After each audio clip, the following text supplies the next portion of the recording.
Hello students, next topic in inheritance is using final with inheritance. Final എന്ന് പറയുന്ന keyword നമുക്ക് ഇൻഹെറിറ്റൻസിൽ ഏതൊക്കെ രീതിയിൽ ഉപയോഗിക്കാൻ പറ്റും എന്നാണ് നമ്മൾ അടുത്തതായിട്ട് ഡിസ്കസ് ചെയ്യാൻ പോകുന്നത്. Final has 3 uses. നമ്മൾ ഓൾറെഡി ഫൈനലിൻ്റെ ഒരു യൂസ് ഞാൻ നേരത്തെ പറഞ്ഞിട്ടുണ്ട്.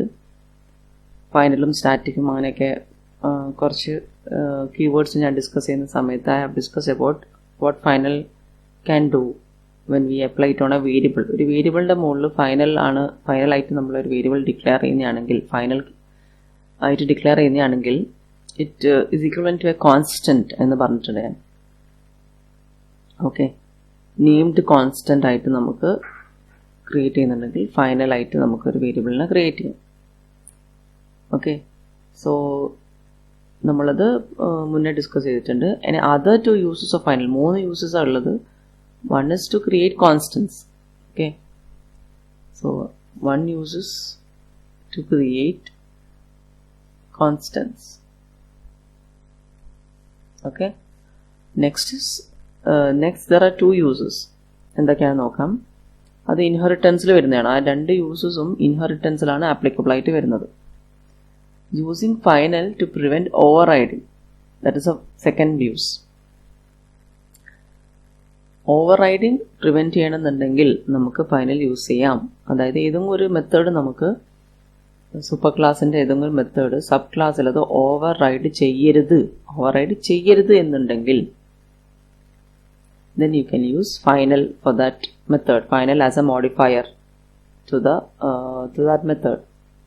മെത്തേഡിൻ്റെ ഡിക്ലറേഷനിൽ അതിൻ്റെ സ്റ്റാർട്ടിങ്ങിൽ നമുക്ക് ഫൈനൽ എന്ന് പറയുന്ന കീവേഡ് കൊടുത്തു കഴിഞ്ഞാൽ ഇറ്റ് ഇൻഡിക്കേറ്റ്സ് ദാറ്റ് ഇത് അതിൻ്റെ ഈ മെത്തേഡ് അതിൻ്റെ സബ് ക്ലാസ് ഈ മെത്തേഡ് ഇരിക്കുന്ന സൂപ്പർ ക്ലാസ്, ഈ മെത്തേഡ് ഇരിക്കുന്ന ക്ലാസ്, ഓക്കെ, ആ ക്ലാസിൻ്റെ സബ് ക്ലാസ് ഉണ്ടാക്കുന്നതാണെങ്കിൽ ആ സബ് ക്ലാസിൻ്റെ അകത്ത് ഈ ഒരു മെത്തേഡ് ഓവർ റൈഡ് ചെയ്യരുത്.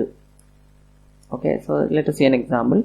സോ ക്ലാസ് എ എന്ന് പറയുന്ന ക്ലാസിൻ്റെ അകത്ത് മെത്ത് എന്ന് പറയുന്നൊരു മെത്തേഡ് ഉണ്ട് which is declared as final.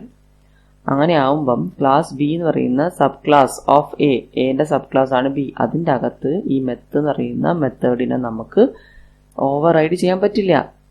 This is illegal എന്നാ പറയുന്നത്. ഇങ്ങനെ ചെയ്യാൻ പറ്റില്ല. It will create an error, it will generate N error. എന്തുകൊണ്ടാണെന്ന് വെച്ചാൽ ഫൈനൽ എന്ന് പറയുന്ന കീവേഡ് വെച്ച് നമ്മൾ ഓൾറെഡി അതിൻ്റെ സൂപ്പർ ക്ലാസ്സിൽ അതിൻ്റെ ആ മെത്തേഡിന് നമ്മൾ ഫൈനൽ എന്ന് പറഞ്ഞ കീവേഡ് വെച്ചിട്ട് നമ്മൾ അതിനെ മോഡിഫയർ കൊടുത്തിട്ടുണ്ട് which indicate that this method should not be overridden. അതുകൊണ്ട് തന്നെ അത് അതിൻ്റെ സബ് ക്ലാസ് ഒന്നും ഓവർ റൈഡ് ചെയ്യാൻ പറ്റില്ല. So this is second use of final. പിന്നെ നമ്മൾ പറയും മെത്തേഡ്സ് ഡിക്ലെയർഡ് ആസ് ഫൈനൽ. ഇതൊരു അഡീഷണൽ നോളജ് ആണ്. Where we say that methods declared as final can sometimes provide a performance enhancement. പെർഫോമൻസിൽ കുറച്ച് enhancement കൊടുക്കാൻ സഹായിക്കുമെന്ന് പറയുന്നു. ബിക്കോസ് ഫൈനൽ കൊടുത്തു കഴിഞ്ഞാൽ അതിൻ്റെ അർത്ഥം അതിനെ ഓവർ റൈഡ് ചെയ്യില്ല എന്നാണല്ലോ. ഓക്കെ, സോ ഫൈനൽ മെത്തേഡ്സ് കണ്ടു കഴിഞ്ഞാൽ കമ്പൈലർക്ക് എന്ത് ചെയ്യാം? ആ ഫൈനൽ മെത്തേഡ്സിലോട്ടുള്ള കോൾ എന്ത് ചെയ്യാം? എപ്പോഴും ഇപ്പം നമുക്ക് മെത്തേഡ് കോൾസ് ചെയ്യുമ്പോൾ എന്താ സംഭവിക്കുക നമുക്ക് ആദ്യം അതിനെ പറ്റിയിട്ടൊരു അണ്ടർസ്റ്റാൻഡിങ് വേണം ഇത് സംസാരിക്കുന്നതിന് മുന്നേ. സോ മെത്തേഡ് കോൾസ്, ഞാനിപ്പം ഇവിടെ ഒരു മെയിൻ മെത്തേഡ്, അത് സീലായാലും ജാവയിലായാലും ഒക്കെ ഒരേ രീതിയിലാണ് ഹാൻഡിൽ ചെയ്യുന്നത്. മെയിൻ മെത്തേഡ്, ഇത് സീലുള്ള മെയിൻ മെത്തേഡാണ്. ഈ ഒരു പ്രോഗ്രാമിന് വേറൊരു ആഡ് മെത്തേഡും കൂടിയുണ്ട്. ഓക്കെ, അതുപോലെ തന്നെ സബ് മെത്തേഡ് ഉണ്ട്. Okay, add method takes 2 arguments. Sub method also takes 2 arguments. Add method returns integer, sub method returns integer. ഇത് return a plus b ചെയ്യും, ഇത് return a minus b ചെയ്യും, റൈറ്റ്? ഇങ്ങനെ ഓരോ കാര്യങ്ങളൊക്കെ ചെയ്യുന്നുണ്ട്. മെയിൻ മെത്തേഡിൻ്റെ അകത്തുനിന്ന് I'm calling add of 1, 2. Okay, എന്താ സംഭവിക്കുക ഈ മെത്തേഡ് കോൾ വരുമ്പോൾ? ആക്ച്വലി മെയിൻ മെത്തേഡ് ഇരിക്കുന്നത് ഒരു മെമ്മറി റീജിയണിലായിരിക്കും. ഓക്കെ, ഇവിടെയാണ് മെയിൻ മെത്തേഡ് ഇരിക്കുന്നതെന്ന് വിചാരിച്ചോ. This is the portion where main method is present. മെമ്മറിയാണ്. ഈ മെമ്മറിയിൽ ഇരിക്കുന്ന മെയിൻ മെത്തേഡ് ഇരിക്കുന്ന ഒരു പോർഷനാണ്. So let me call this portion ഇതിൻ്റെ സ്റ്റാർട്ടിംഗ് അഡ്രസ് 1001. ഞാൻ വെറുതെ പറയാണ് 1001. സോ മെയിൻ മെത്തേഡ് ഇവിടെയാണ് ഇരിക്കുന്നത് വെച്ചോളൂ. മെയിൻ മെത്തേഡിൻ്റെ അകത്തുനിന്ന് ഞാൻ ആഡ് ഓഫ് 1,2 വിളിക്കുകയാണ്. ഈ ആഡ് മെത്തേഡ് ഇരിക്കുന്നത് ലെറ്റ് മീ കോൾ ഇവിടെയാണ് ഇരിക്കുന്നത് വെച്ചു, വിച്ച് ഇസ് ഇൻ 3001 എന്ന് പറയുന്ന ആ ലൊക്കേഷനിലാണ് അതിരിക്കുന്നത്. ഓക്കെ, ആ ലൊക്കേഷൻ തൊട്ടിട്ടാണ് സ്റ്റാർട്ട് ചെയ്തിട്ടാണ് അത് ബാക്കി ആഡ് മെത്തേഡിൻ്റെ മുഴുവൻ കോഡ് ഇരിക്കുന്നത്. എന്താ സംഭവിക്കുക, ഈ ആഡ് ഓഫ് 1,2 എന്ന് പറയുന്ന കോള് വഴി എവിടത്തേക്കാണ് കോള് പോവുക? ഈ 3001 എന്ന് പറയുന്ന ലൊക്കേഷനിലോട്ട് കോള് പോവും. റൈറ്റ്. സോ ഇവിടെ നിന്ന് ചാടി ഇങ്ങോട്ടേക്ക് വരും. ഇത് ആക്ച്വലി ഒരു കോണ്ടെക്സ്റ്റ് സ്വിച്ചിങ് ആണ് ഇവിടെ നടക്കുന്നത്. അതായത് ഒരു കോണ്ടെക്സ്റ്റിൽ നിന്ന് വേറൊരു കോണ്ടെക്സ്റ്റിലോട്ട് പോവാണ്. മെയിൻ മെത്തേഡിന്റെ കോണ്ടെക്സ്റ്റിൽ നിന്ന് ആഡ് മെത്തേഡിന്റെ കോണ്ടെക്സ്റ്റിലോട്ട് പോവാണ്. അതുകൊണ്ട് തന്നെ ഈ മെയിൻ മെത്തേഡിലോട്ട് തിരിച്ചു വരാനുള്ള എല്ലാ സൗകര്യങ്ങളും ചെയ്തിട്ട് വേണം ആഡ് മെത്തേഡിലോട്ട് പോകാൻ വേണ്ടിയിട്ട്, അല്ലേ? ആഡ് മെത്തേഡിനെ വിളിച്ചെന്ന് വെച്ചിട്ട് ആഡ് മെത്തേഡിൽ തന്നെ ആയിരിക്കണം എന്നില്ല മുഴുവൻ ഇനി എക്സിക്യൂഷൻ നടക്കാൻ പോകുന്നത്. ആഡ് മെത്തേഡിൽ നിന്ന് തിരിച്ചു വരണം, നമുക്ക് എടുത്തോട്ട് മെയിൻ മെത്തേഡിലോട്ട് തിരിച്ചു വരണം. സോ ആഡ് മെത്തേഡിലോട്ട് പോകുന്നതിന് മുന്നേ, ആഡ് മെത്തേഡിലോട്ട് പോകുന്നതിന് മുന്നേ മെയിൻ മെത്തേഡിലോട്ട് തിരിച്ചു വരാനുള്ള എല്ലാ കാര്യങ്ങളും ചെയ്തിട്ട് വേണം പോകാൻ വേണ്ടിയിട്ട്. എന്താ തിരിച്ചു വരാൻ വേണ്ടിയിട്ട് എന്ന് പറഞ്ഞാൽ എന്താ?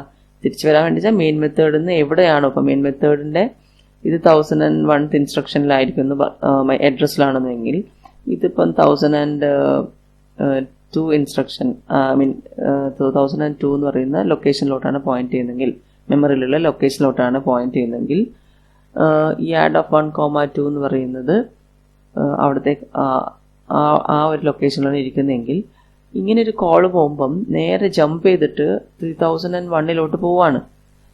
3001 നിന്ന് ഈ എക്സിക്യൂഷനൊക്കെ ചെയ്ത് റിട്ടേൺ ചെയ്യുമ്പം എവിടത്തോട്ട് തിരിച്ചു വരണം? ഈ 1002 തിരിച്ചു വരണം.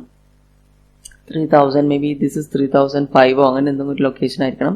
അവിടെ നിന്ന് തിരിച്ച് 1002 തിരിച്ചു വരണം. തിരിച്ചു വരണം എന്നുണ്ടെങ്കിൽ ആ അഡ്രസ്, ഈ 1002 എന്ന് പറയുന്ന അഡ്രസ്, അത് ആ 1002 ആയിരിക്കണം എന്നില്ല, 1003 ആയിരിക്കണം. ബിക്കോസ് നെക്സ്റ്റ് ലൊക്കേഷനിലോട്ടാണ് പോയിന്റ് ചെയ്യേണ്ടത്, അല്ലേ? ആഡ് ഓഫ് 1,2 ഓൾറെഡി ചെയ്ത് കഴിഞ്ഞു.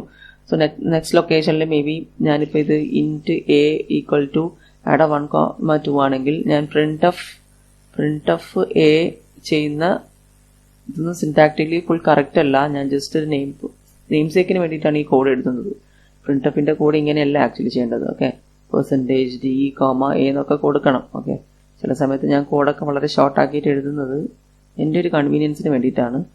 സോ അത് ജസ്റ്റ് അതിൻ്റെ കൺസെപ്റ്റ് പറയാൻ വേണ്ടിയിട്ട് മാത്രമാണ്. സോ ഇങ്ങനെ പ്രിന്റ് ഓഫ് ചെയ്യുമ്പം ഈ പ്രിന്റ് ഓഫിലോട്ട് ഈ നെക്സ്റ്റ് സ്റ്റേറ്റ്മെന്റ്, പ്രിന്റ് ഓഫ് എന്ന് പറഞ്ഞാൽ നെക്സ്റ്റ് സ്റ്റേറ്റ്മെന്റിലോട്ട് കൺട്രോൾ വരണം എന്നുണ്ടെങ്കിൽ ഈ അഡ്രസ്, ഈ 1002 എന്ന് പറയുന്ന അഡ്രസ് അല്ലെങ്കിൽ 1002+1 1003 എന്ന് പറയുന്ന അഡ്രസ് എവിടെയെങ്കിലൊക്കെ സ്റ്റോർ ചെയ്തിരിക്കണം. എവിടെ സ്റ്റോർ ചെയ്യണം? യൂഷ്വലി ഇതൊക്കെ സ്റ്റോർ ചെയ്യുന്നത് സ്റ്റാക്കിലോട്ടാണ് സ്റ്റോർ ചെയ്യുക, സ്റ്റാക്ക്. സോ ഈ മെത്തേഡ് ടു മെത്തേഡ് ഈ ട്രാൻസിഷൻസിന്, മെത്തേഡ് കോൾസിന് വേണ്ടിയിട്ട് സ്റ്റാക്കിന്റെ ഉപയോഗം ധാരാളമുണ്ട്. സ്റ്റാക്കിലോട്ട് സേവ് ചെയ്യണം എന്നൊക്കെ. അതുകൂടാതെ ഈ പാരാമീറ്റേഴ്സ് എന്ന് പറയല്ലേ, ഈ ആർഗ്യുമെന്റ്സ് പറയുന്നതും സ്റ്റാക്കിലോട്ടാണ് സേവ് ചെയ്യുക. അത് ഈ മെത്തേഡിൻ്റെ അകത്തുനിന്ന്, ആഡ് എന്ന് പറഞ്ഞ മെത്തേഡിൻ്റെ അകത്തുനിന്ന് അത് റിട്രീവ് ചെയ്യുന്നത് സ്റ്റാക്കിൽ നിന്നാണ് റിട്രീവ് ചെയ്യുക. തിരിച്ചു പോകുമ്പം ഈ റിട്ടേൺ ചെയ്യുന്ന ഈ വാല്യൂ ഉണ്ടല്ലോ, അതും സ്റ്റാക്കിലോട്ടാണ് ഇടുക. അങ്ങനെ സ്റ്റാക്കിന്റെ ഉപയോഗം ഒരുപാടുണ്ടാവും. സോ സ്റ്റാക്കിലോട്ട് ഇടുക, സ്റ്റാക്കിൽ നിന്ന് എടുക്കുക, ഇങ്ങനെയൊക്കെയുള്ള കുറച്ച് ടൈം കൺസ്യൂമിങ്ങും ഓവർഹെഡും ആയിട്ടുള്ള കുറച്ച് കാര്യങ്ങൾ ചെയ്യേണ്ടി വരും. So method calls are actually overhead എന്ന് പറയും to a program. This takes time also. Method calls takes time. It consumes resources, memory. Stack എന്ന് പറഞ്ഞാൽ സ്റ്റാക്ക് ആവശ്യമാണല്ലോ. സോ മെമ്മറി ആവശ്യമാണ്. Stack is actually A portion of memory. So ഇതൊക്കെ ആവശ്യമുള്ളത് കൊണ്ട് തന്നെ method calls are actually considered as overhead എന്ന് പറയും. പക്ഷെ മെത്തേഡ് കോൾസ് ആവശ്യമാണ് താനും നമുക്ക്. ഓവർഹെഡ് എന്ന് പറഞ്ഞിട്ട് നമുക്ക് മെത്തേഡ് കോൾസിനെ ഒഴിവാക്കാൻ പറ്റില്ല. മോഡുലാർ ഡെവലപ്മെന്റിന് വേണ്ടിയിട്ട് നമുക്ക് മെത്തേഡ് കോൾസ് ആവശ്യമാണ്. എല്ലാ കോഡും നമുക്കൊരു സിംഗിൾ മെത്തേഡിൻ്റെ അകത്ത് കൊടുക്കാൻ പറ്റില്ല. പറ്റിയാൽ തന്നെ that is not good way of programming, that is not readable, that is not maintainable എന്നൊക്കെ പറയാം. റൈറ്റ്.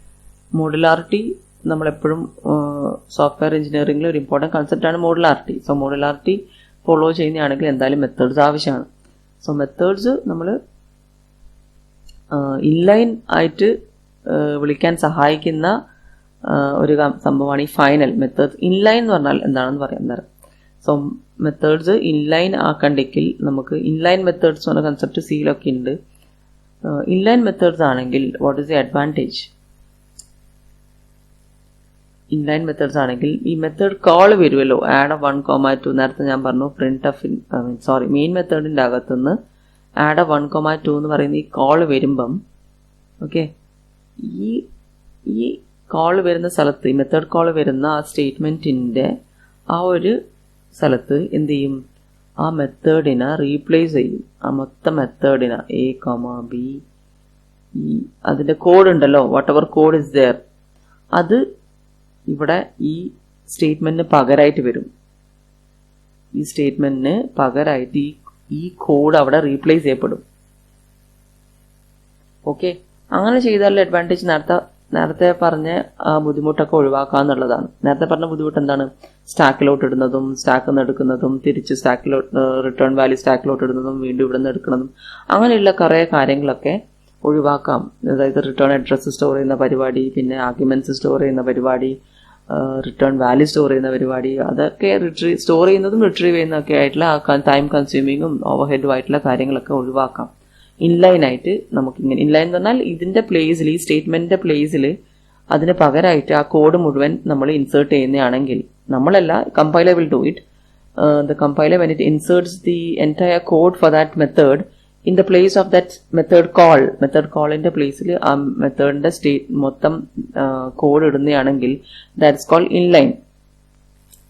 സോ ഇൻലൈൻ ആകുമ്പോഴുള്ള അഡ്വാൻറ്റേജ് എന്ന് പറഞ്ഞാൽ പെർഫോമൻസ് എൻഹാൻസ്മെന്റ് ആണ്. അതുകൊണ്ടാണ് ഫൈനൽ കൊടുത്തു കഴിഞ്ഞാൽ ഇൻലൈൻ ആക്കാൻ പറ്റും പറയുന്നത്. ഫൈനൽ കൊടുത്തു കഴിഞ്ഞാൽ ഇൻലൈൻ ആക്കാൻ പറ്റുന്നത് എന്തുകൊണ്ടാണ്?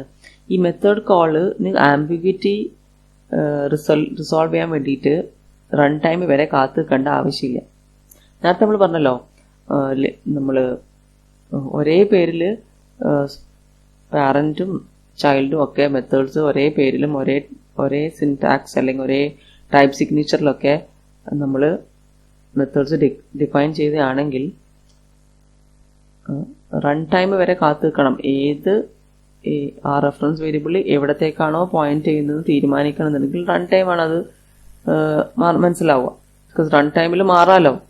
ഈ അസൈൻമെന്റ് വഴി നമുക്ക് ആ റെഫറൻസ് വേരിയബിളിലോട്ട് പല ഒബ്ജക്ട്സിലോട്ടും പോയിന്റ് ചെയ്യിപ്പിക്കാം. അസൈൻമെന്റ് ഓപ്പറേറ്റർ വെച്ചിട്ട് പല ഒബ്ജക്ട്സിലോട്ടും പോയിന്റ് ചെയ്യിപ്പിക്കാൻ പറ്റുമല്ലോ, റൈറ്റ്? അതുകൊണ്ട് തന്നെ ഏത് ഒബ്ജക്റ്റിലോട്ടാണ് പോയിന്റ് ചെയ്യുന്നത്, ഒരു റെഫറൻസ് വേരിയബിൾ പോയിന്റ് ചെയ്യുന്നുള്ളത് നമുക്ക് റൺ ടൈം മാത്രമേ തീരുമാനിക്കാൻ പറ്റുള്ളൂ, റൺ ടൈം മാത്രമേ അറിയാൻ പറ്റുള്ളൂ, റൈറ്റ്? പക്ഷെ നമ്മൾ ഈ ഓവർ റൈഡിങ് നമ്മൾ റീസ്ട്രിക്ട് ചെയ്യാണ്. ഓവർ റൈഡിങ് അലൗ ചെയ്യുന്നില്ലെങ്കിൽ, ഫൈനൽ വെച്ചിട്ട് നമുക്ക് ഓവർ റൈഡിങ് അലൗ ചെയ്യാതിരിക്കാം എന്ന് പറഞ്ഞു അല്ലേ? ഫൈനൽ കീവേഡ് യൂസ് ചെയ്തിട്ട് നമുക്കൊരു മെത്തേഡിനെ ഓവർ റൈഡ് ചെയ്യരുത് എന്ന് നമുക്ക് വേണമെങ്കിൽ പറയാം. സോ അങ്ങനെയാണെങ്കിൽ നമുക്ക് അവിടെ മനസ്സിലാവും അതിന് മെത്തേഡ് ഓവർ റൈഡിങ് ഇല്ലെങ്കിൽ ദെൻ അതിന് ഇൻലൈൻ ആക്കുന്നതിന് കുഴപ്പമില്ല. നമുക്ക് ലാസ്റ്റ് ഫൈനൽ എക്സിക്യൂഷൻ ടൈം വരെ കാത്തു നിൽക്കേണ്ട ആവശ്യമില്ല. ഈ ഏത് മെത്തേഡാണ് വിളിക്കുക എന്നുള്ളതിന്റെ കാര്യത്തിലൊന്നും ഡൗട്ടില്ല. ഫൈനലായിട്ട് ഒരു മെത്തേഡ് ഡിക്ലെയർ ചെയ്തതാണെങ്കിൽ ആ മെത്തേഡ് മാത്രമേ വിളിക്കുള്ളൂ, വേറൊരു മെത്തേഡ് ഉണ്ടാവില്ല. സബ് ക്ലാസ്സിൽ അതേ പേരിലൊരു മെത്തേഡ് ഉണ്ടാക്കാൻ പറ്റില്ല, അല്ലേ? അതേ പേരിലൊരു മെത്തേഡ് ഉണ്ടാക്കാൻ പറ്റില്ലെങ്കിൽ പിന്നെ നമ്മൾ റൺ ടൈം വരെ കാത്തുക്കേണ്ട ആവശ്യമില്ല. ഏത് മെത്തേഡാണോ വിളിക്കുന്നതെന്ന് തീരുമാനിക്കുന്നതിനാണ് റൺ ടൈം വരെ കാത്തുക്കണം, അല്ലേ? സോ അങ്ങനെ സബ് ക്ലാസ്സിന് അതേ പേരിലൊരു മെത്തേഡ് ഉണ്ടാക്കാൻ പറ്റില്ലെങ്കിൽ പിന്നെ നമ്മൾ വെയിറ്റ് ചെയ്യേണ്ട ആവശ്യമില്ലല്ലോ, റൈറ്റ്?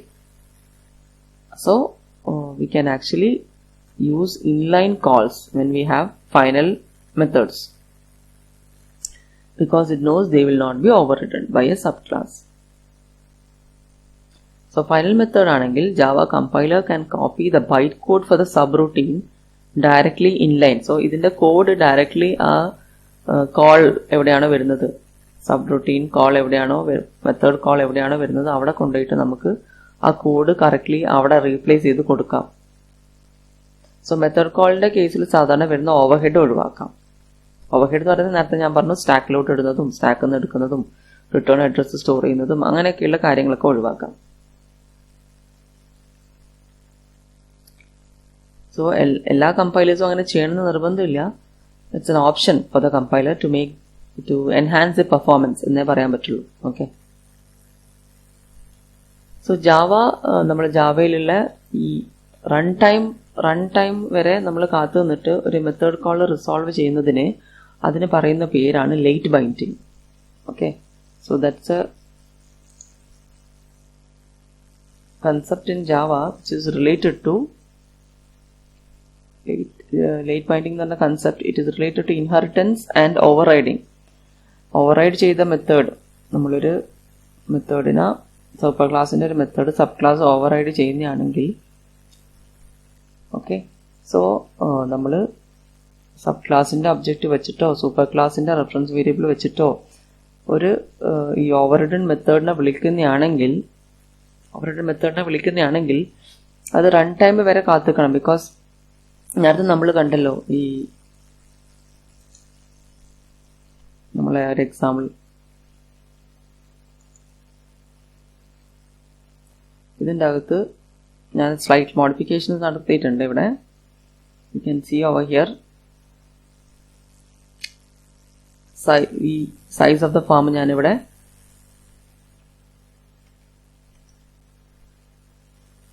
റൺ ടൈം ആയിട്ടാണ് ഡിസൈഡ് ചെയ്യുന്നത്. Okay, so size of the form run time ആണ് ഇവിടെ ഞാൻ കൊടുക്കുന്നത്. അതൊരു വേരിയബിളോട്ട് സ്റ്റോർ ചെയ്തിട്ട് ആ വേരിയബിൾ ആണ് സൈസ് ആയിട്ട് വരുന്നത്. സോ ഇവിടെ നിങ്ങൾക്ക് കാണാം ഈ ഓരോ എറേ ലൊക്കേഷനിലോട്ടും വരുന്ന പോയിന്റിങ്, ഓരോ എറേ ലൊക്കേഷനും to which object it is pointing to. This is decided run time അല്ലേ, റൈറ്റ്? നോക്കൂ, ഇത് റൺ ടൈം ആണ് ഇതൊക്കെ വർക്ക് ചെയ്യുന്നത് അല്ലേ. സോ ഞാൻ ഡക്കാണ് പ്രിഫർ ചെയ്തെങ്കിൽ ഇത് റൺ ടൈം ആണ് ഈ ഒരു കോഡ് എക്സിക്യൂട്ട് ചെയ്യുന്നത്, റൈറ്റ്? റൺ ടൈം ആണ് ഈ കോഡൊക്കെ എക്സിക്യൂട്ട് ചെയ്യുന്നത്, റൈറ്റ്? ഇത് ഞാൻ കൊടുക്കുന്നത് എന്താണോ, 1 ആണെങ്കിൽ ഡക്ക് ക്രിയേറ്റ് ചെയ്തിട്ട് ആ എറേ ലൊക്കേഷനിലോട്ട് സ്റ്റോർ ചെയ്യും. ഷീപ്പ് ആണെങ്കിൽ ഷീപ്പ് ക്രിയേറ്റ് ചെയ്തിട്ട്, റൈറ്റ്? ഇത് റൺ ടൈം ആണ് ഇതൊക്കെ നടക്കുന്നത്. സോ ഓരോ ലൊക്കേഷനിലും ചിലപ്പോൾ വെവ്വേറെ ഒബ്ജക്ട്സ് ആയിരിക്കും ഉണ്ടാവുക. Even though they are all sub classes of the same super class ആണെങ്കിലും they are all different classes. Pig ആയാലും കൗ ആയാലും ഹോസ് ആയാലും ഒക്കെ വേറെ ക്ലാസ്സസ് ആണെങ്കിലും അവരൊക്കെ ഒരു സിംഗിൾ എറയിലോട്ടാണ് സ്റ്റോർ ചെയ്യപ്പെടുന്നത്. സിംഗിൾ എറയിലെ വെവ്വേറെ ലൊക്കേഷൻസിലോട്ടാണ് അതിന്റെയൊക്കെ റെഫറൻസസ് സ്റ്റോർ ചെയ്യപ്പെടുന്നത്. പക്ഷെ എല്ലാ റെഫറൻസസിന്റെയും ടൈപ്പ് എന്താണ്? റെഫറൻസസിന്റെ ടൈപ്പ് ആനിമൽ ആണ്. അതുകൊണ്ടാണ് നമുക്ക് ഈ ഒരു സിംഗിൾ സ്റ്റേറ്റ്മെന്റ് വെച്ചിട്ട് നമുക്ക് എന്ത് ചെയ്യാൻ പറ്റുന്നത്, സൗണ്ട് എന്ന് പറയുന്ന മെത്തേഡ് വിളിക്കുന്നത്. ആ സൗണ്ട് മെത്തേഡ് വിളിക്കുമ്പം ഡിഫറെന്റ് സബ് ക്ലാസസിന്റെ മെത്തേഡ്സ് ആണ് വിളിക്കുന്നത്. ആനിമൽ ഓഫ് 0 പോയിന്റ് ചെയ്യുന്നത് കൗവിലേക്കാണെങ്കിൽ കൗവിന്റെ സൗണ്ട് മെത്തേഡാണ് വിളിക്കുന്നത്. ആനിമൽ ഓഫ് 1 പോയിന്റ് ചെയ്യുന്നത് പിഗിലോട്ടാണെങ്കിൽ പിഗിന്റെ സൗണ്ട് മെത്തേഡാണ് വിളിക്കുന്നത്. ആനിമൽ ഓഫ് 2 പോയിന്റ് ചെയ്യുന്നത് ഹോസിലോട്ടാണെങ്കിൽ ഹോസിന്റെ സൗണ്ട് മെത്തേഡാണ് വിളിക്കുന്നത്, റൈറ്റ്? അങ്ങനെ ഇത് ഡിസൈഡ് ചെയ്യുന്നത് എപ്പോഴാണ് ഡിസൈഡ് ചെയ്യുന്നത്? ഏത് സൗണ്ട് മെത്തേഡാണ് വിളിക്കേണ്ടതെന്ന് എപ്പോഴാണ് ഡിസൈഡ് ചെയ്യുന്നത്? റൺ ടൈം ആണ് ഡിസൈഡ് ചെയ്യുന്നത്. കമ്പൈൽ ടൈം ആണ് ഡിസൈഡ് ചെയ്തെങ്കിൽ നിർബന്ധമായിട്ടും നമ്മൾ ഈ ആനിമൽസ് എന്ന് പറയുന്നത്, ഈ എറേ എന്ന് പറയുന്നത് ആനിമൽ ടൈപ്പ് ആണല്ലോ. സോ ആനിമലിന്റെ സൗണ്ട് മെത്തേഡാണ് വിളിക്കുക.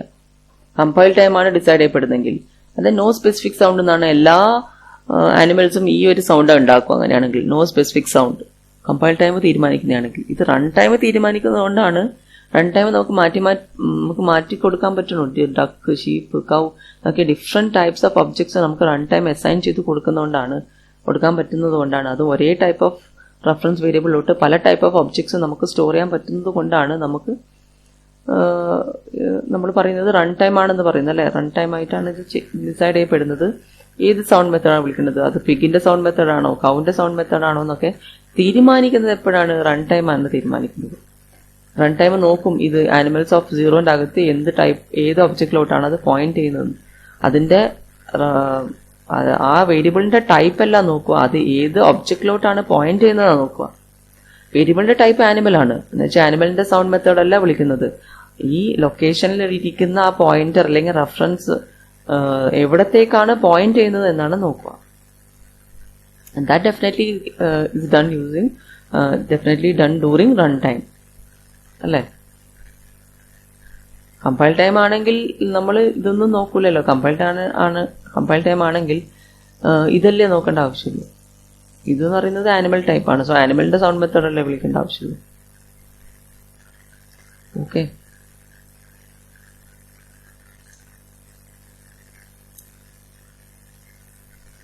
സോ ഇത് ഒരു കൺസെപ്റ്റ്. ദിസ്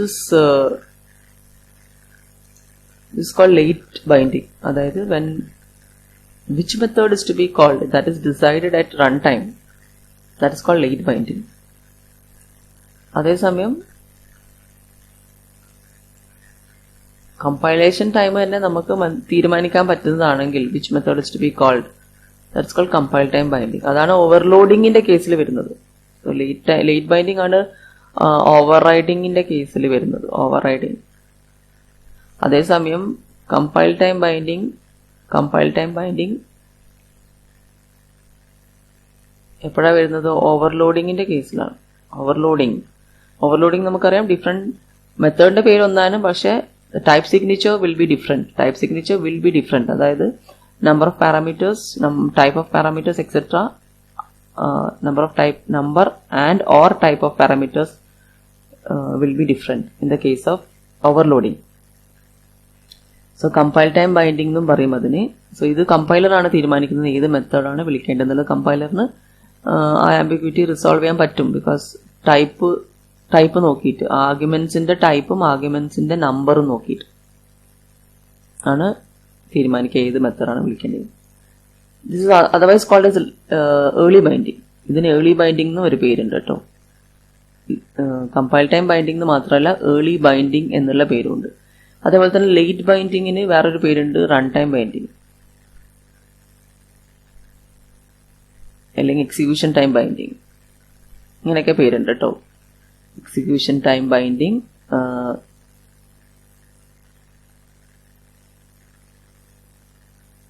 എന്നൊക്കെയുള്ള പേരിൽ ലേറ്റ് ബൈൻഡിങ് അറിയപ്പെടുന്നുണ്ട്. Okay, so late binding, run time binding, execution time binding, ഇതൊക്കെ വരുന്നത് എവിടെയാ? ഓവർ റൈഡിങ്ങിലാണ്. ഇനി കമ്പൈൽ ടൈം ബൈൻഡിങ് എവിടെ വരുന്നത്? ഓവർലോഡിങ്ങിലാണ്. ഓക്കെ, ഓവർലോഡിങ്ങിലും വരാം. നമ്മൾ ഈ പറഞ്ഞ പോലെ നേരത്തെ നമ്മൾ പറഞ്ഞല്ലോ, ഫൈനലായിട്ട് നമ്മൾ ഡിക്ലെയർ ചെയ്തതാണെങ്കിൽ അവിടെയും കമ്പൈൽ ടൈം ബൈൻഡിങ് വരും. It's called early binding. Compile time binding is also called as early binding. നേരത്തെ തീരുമാനിക്കാൻ പറ്റും, അതുകൊണ്ടാണ് ഏർലി ബൈൻഡിങ് കൊണ്ട് ഉദ്ദേശിക്കുന്നത്. നേരത്തെ തീരുമാനിക്കാൻ പറ്റും. നേരത്തെ എന്ന് പറഞ്ഞാൽ കമ്പൈലേഷൻ ടൈം തന്നെ തീരുമാനിക്കാൻ പറ്റും. റൺ ടൈം വരെ കാത്തുക്കേണ്ട ആവശ്യമില്ല. ഓക്കെ,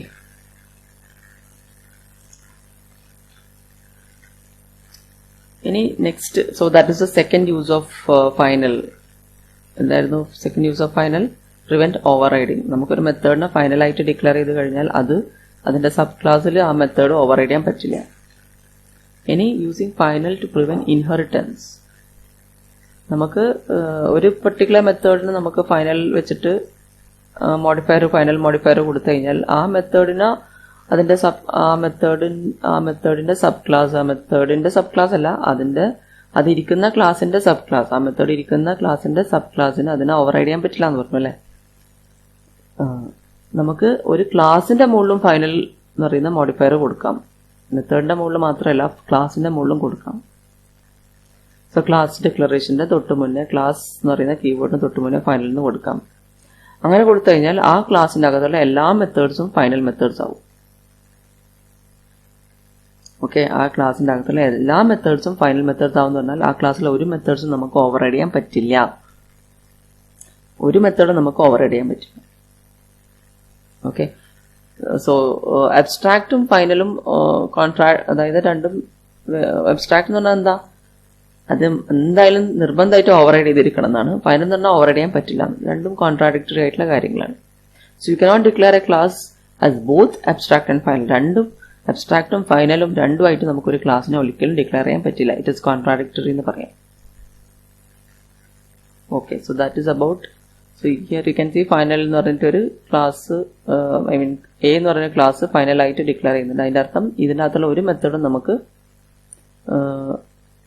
നമുക്ക് ഓവർ റൈഡ് ചെയ്യാൻ പറ്റില്ല. ഒരു മെത്തേഡ് ഓവർ റൈഡ് ചെയ്യാൻ പറ്റില്ലെങ്കിൽ തന്നെ അതിന്റെ അർത്ഥം എന്താ? ആ ഈ ക്ലാസ്സിനെ തന്നെ നമുക്ക് ഇതിനെ സൂപ്പർ ക്ലാസ് ആക്കാൻ പറ്റില്ല എന്നർത്ഥം, right? So sometimes you will want to prevent a class from being inherited.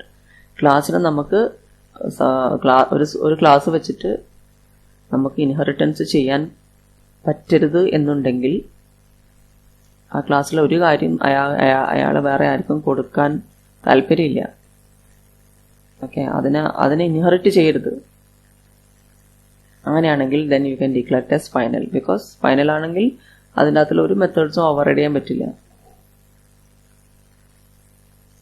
Okay, so ഫൈനലായിട്ട് ഡിക്ലെയർ ചെയ്ത ഒരു ക്ലാസ്സിനെ നമുക്കൊരിക്കലും അതിൻ്റെ സബ് ക്ലാസ് ഉണ്ടാക്കാൻ പറ്റില്ല. So here you can see B പറയുന്ന സബ് ക്ലാസ് ക്രിയേറ്റ് ചെയ്യാണ്, which is of super classes A. This will cause a compilation error because final എന്ന് പറയുന്ന ക്ലാസ് ഫൈനൽ ആയിട്ട് ക്രിയേറ്റ് ചെയ്ത ഒരു ക്ലാസിൻ്റെയും സബ് ക്ലാസ് നമുക്ക് ക്രിയേറ്റ് ചെയ്യാൻ പറ്റില്ല. Okay, so that is about final, use of final. So 3 uses of final ആണ് ഇവിടെ നമ്മൾ ഡിസ്കസ് ചെയ്തത്. First is create constant. Second is ഈ പറഞ്ഞ using final to prevent overriding prevent ചെയ്യാം. ഒരു പെർട്ടിക്കുലർ മെത്തേഡിന്റെ മുകളിൽ ഫൈനൽ മോഡിഫയർ കൊടുത്തു കഴിഞ്ഞാൽ നമുക്കതിനെ ഓവർ റൈഡ് ചെയ്യാൻ പറ്റില്ല. പിന്നെ അതിന്റെ സബ് ക്ലാസിന്റെ അകത്ത് ഓവർറൈഡ് ചെയ്യാൻ പറ്റില്ല. ദെൻ തേർഡ് യൂസസ്, നമുക്ക് ഫൈനൽ ഒരു ക്ലാസിന്റെ മുകളിൽ തന്നെ മോഡിഫയർ കൊടുക്കാം, ഫൈനൽ മോഡിഫയർ കൊടുക്കാം. അങ്ങനെയാകുമ്പം ആ ക്ലാസ് ഒരിക്കലും നമുക്ക് അതിന്റെ സബ് ക്ലാസ് ഉണ്ടാക്കാൻ പറ്റില്ല, ആ ക്ലാസിന്റെ സബ് ക്ലാസ് ഉണ്ടാക്കാൻ പറ്റില്ല. So that is the third use of final. So ഇങ്ങനെ ഫൈനലിന്റെ 3 യൂസസ് ഇവിടെ പറഞ്ഞു. Okay.